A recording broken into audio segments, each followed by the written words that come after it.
上门检修一台制冷效果不好。这种制冷效果不好的，应该从哪里下手呢？有凉气，但是凉气不大。先看一下滤网脏不脏，可以洗过了。那就先看一下外机。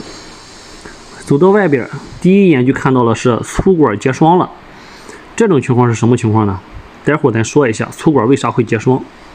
我们常见的是细管结霜，就是缺氟了。那这一种呢，我们要检查一下内机。刚才看过滤网不脏，那这种可能呢，就是室内机蒸发器太脏了。我想拆掉侧边看一下，但是拆不了。这种呢，就只能拆内机了。先收氟，关掉细管，大约等待10几秒、20秒钟左右，然后把粗管关闭。这样呢，制冷剂会回收到外机里边。拆下室内机，打开侧盖，我们见到了庐山真面目。看这个后背，黏黏糊糊的，全是脏东西啊。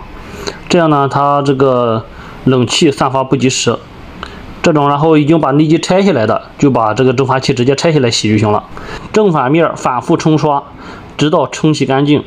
冲干净之后，安装内机，开始排空。打开一点细阀，然后顶这个顶针进行排空，大约顶个7、8秒钟就可以。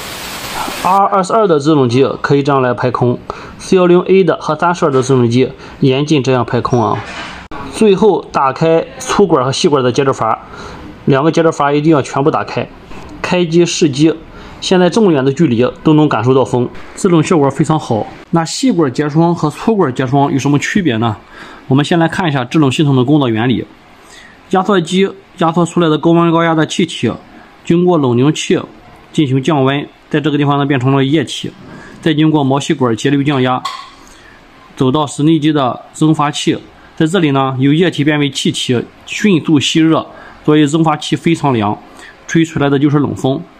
然后在这个地方呢，由液体变为气体之后，顺着3层阀，最后回到了压缩机的储液罐，完成一个循环。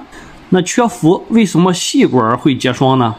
我们看这边氟量比较少，那么压缩出来的高温高压的气体就比较少，在冷凝器进行降温之后变为液体，因为液体比较少，还没有到蒸发器这个位置，然后一经过毛细管节流降压，在这里就提前蒸发了，提前蒸发，温度迅速降低，所以说细管呢就会结霜，也会导致蒸发器有的地方呢也会结霜，一半凉一半不凉，这就是缺氟了。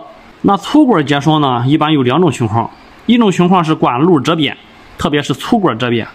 举个例子，比如说内外机连接管路在这个地方折扁了，那么在这个地方往内机走的这一块呢，因为它折扁，所以说它的压力很高，压力很高的情况下呢，它蒸发不良，这个液体就是说变为气体比较困难，只有一少部分变为了气体，所以说这个地方它降温降的比较少吹出来的风不是很凉。